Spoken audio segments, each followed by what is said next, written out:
क्या आपने कभी महसूस किया कि परमेश्वर के वादे सच होने में बहुत समय लगते हैं?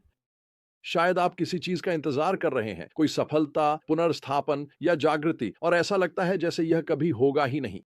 अगर आज आप खुद को ऐसी स्थिति में पाते हैं, तो साइरस और निर्वासितों की वापसी की कहानी आपके लिए है। यह याद दिलाती है कि परमेश्वर हमेशा अपने वादे निभाते हैं, चाहे सारी उम्मीदें खत्म लगें। जब परमेश्वर अपना वचन पूरा करते हैं, तो वह जागृति लाते हैं, पुनर्स्थापन और अपार आनंद भी लाते हैं। आइए इस अद्भुत कहानी में गहराई से उतरें और देखें कि यह आज हमें कैसे प्रोत्साहित कर सकती है।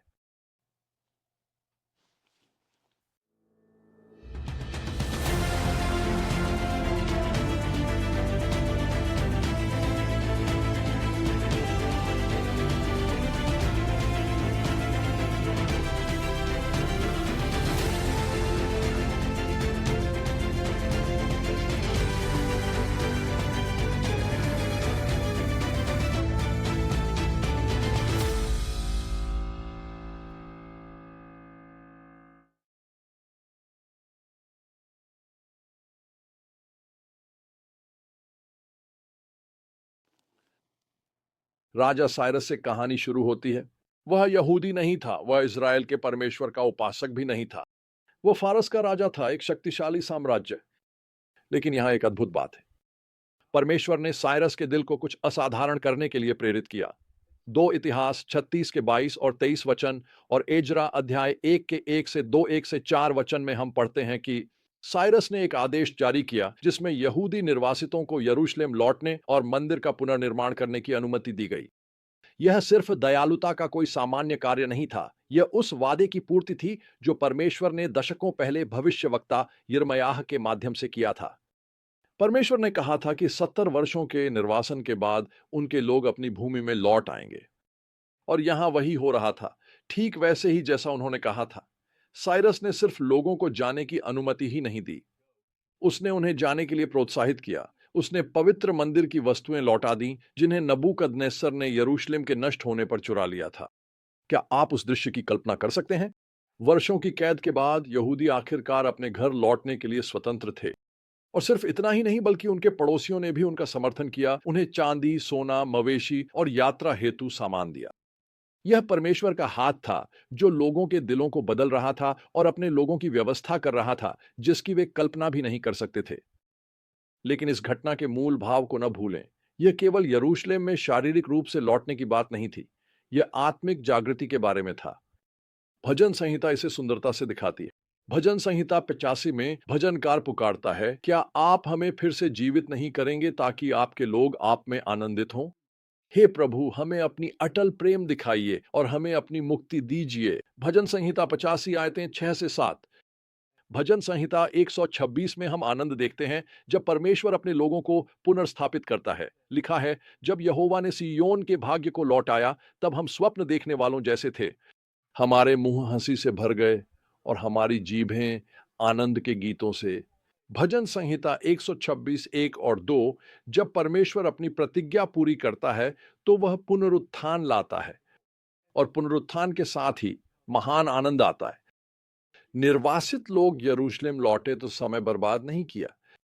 एजरा 3 में वे वेदी का पुनर्निर्माण और परमेश्वर को बलिदान चढ़ाने को एकत्रित हुए। उन्होंने मूसा की व्यवस्था के अनुसार झोपड़ियों का पर्व वहां पर विस्तार से मनाया। हालांकि वे आसपास की जातियों से डरते थे, फिर भी उन्होंने परमेश्वर पर विश्वास किया और आज्ञाकारिता में आगे बढ़े। और जब मंदिर की नींव रखी गई, तो भावनाओं का मिश्रण था। कुछ लोग आनंद से जोर से चिल्लाए, जबकि अन्य रो पड़े क्योंकि उन्हें पहले के मंदिर की महिमा याद आ गई। लेकिन इन सब के बीच उन्होंने परमेश्वर की स्तुति की, यह जानते हुए कि वह उनके साथ है और उसकी प्रतिज्ञाएं पूरी हो रही हैं। बेशक जो कुछ हो रहा था उससे हर कोई खुश नहीं था। एजरा 4 में हम आसपास के लोगों का विरोध देखते हैं। उन्होंने यहूदियों को हतोत्साहित करने की कोशिश की और यहां तक कि अधिकारियों को रिश्वत भी दी ताकि काम रुक जाए। लेकिन विरोध के बावजूद परमेश्वर के लोग दृढ़ बने रहे। वे जानते थे कि परमेश्वर उनके साथ है और वे उसकी प्रतिज्ञाओं पर विश्वास करते थे। हम इन सत्यों को आज कैसे लागू कर सकते हैं? याद रखें कि परमेश्वर अपनी प्रतिज्ञाएं हमेशा पूरी करता है। जिस तरह उसने सिरूस के माध्यम से यिर्मयाह से किए वचन पूरे किए, वैसे ही वह अपनी प्रतिज्ञाएं हमसे भी पूरी करेगा। यह हमारे समय के अनुसार नहीं हो सकता। परमेश्वर विश्वास योग्य है। इस पीढ़ी में जिन महान चरित्र गुणों की आवश्यकता है, उनमें से एक है धैर्य। हमें इंतजार करना सीखना चाहिए। प्रभु की प्रतीक्षा करो। प्रतीक्षा करना हमें विश्वास की स्थिति में रखता है। यह मेरे मसीही जीवन में सबसे बड़ा सबकों में से एक रहा है। दूसरा, हमें विरोध का सामना करते हुए भी परमेश्वर पर भरोसा करना चाहिए। यहूदी जब यरूशलेम लौटे तो उन्होंने विरोध झेला, पर उन्होंने उसे अपने रास्ते में रुकने नहीं दिया। उन्होंने अपनी दृष्टि परमेश्वर पर बनाए रखी और विश्वास में आगे बढ़ते रहे। परमेश्वर के हर कार्य के साथ विरोध आएगा, लेकिन हमें दृष्टि विरोध पर नहीं, बल्कि परमेश्वर और उसकी बुलाहट पर टिकाए रखनी चाहिए। अंत में परमेश्वर के कार्यों में आनंदित होना चाहिए। जब निर्वासित लोग यरूशलेम लौटे तो उन्होंने केवल मंदिर का पुनर्निर्माण ही नहीं किया, उन्होंने उत्सव मनाया परमेश्वर की वफादारी का। उन्होंने बलिदान चढ़ाए, स्तुति के गीत गाए और जो कुछ भी परमेश्वर ने किया उसके लिए धन्यवाद दिया। हमें अपने जीवन में परमेश्वर जो कर रहे हैं उसके लिए समय निकालकर उनकी आराधना करनी चाहिए। क्रूस और निर्वासितों की वापसी की कहानी एक शक्तिशाली स्मरण है कि परमेश्वर हमेशा कार्य कर रहे हैं, भले ही हम उसे देख न सकें। वह अपनी प्रतिज्ञाओं के प्रति विश्वास योग्य है और जब वह उन्हें पूरा करते हैं तो वह पुनरुत्थान, पुनर्स्थापन और आनंद लाते हैं। अगर आप अपने जीवन में परमेश्वर के हस्तक्षेप की प्रतीक्षा कर रहे हैं तो हिम्मत रखें, जैसे उन्होंने क्रूस के हृदय में किया, वह आपकी परिस्थिति में भी कर सकते हैं। उसकी समय सारणी पर विश्वास रखें, विरोध का सामना करते हुए दृढ़ रहें और उसकी विश्वास योग्यता का उत्सव मनाएं।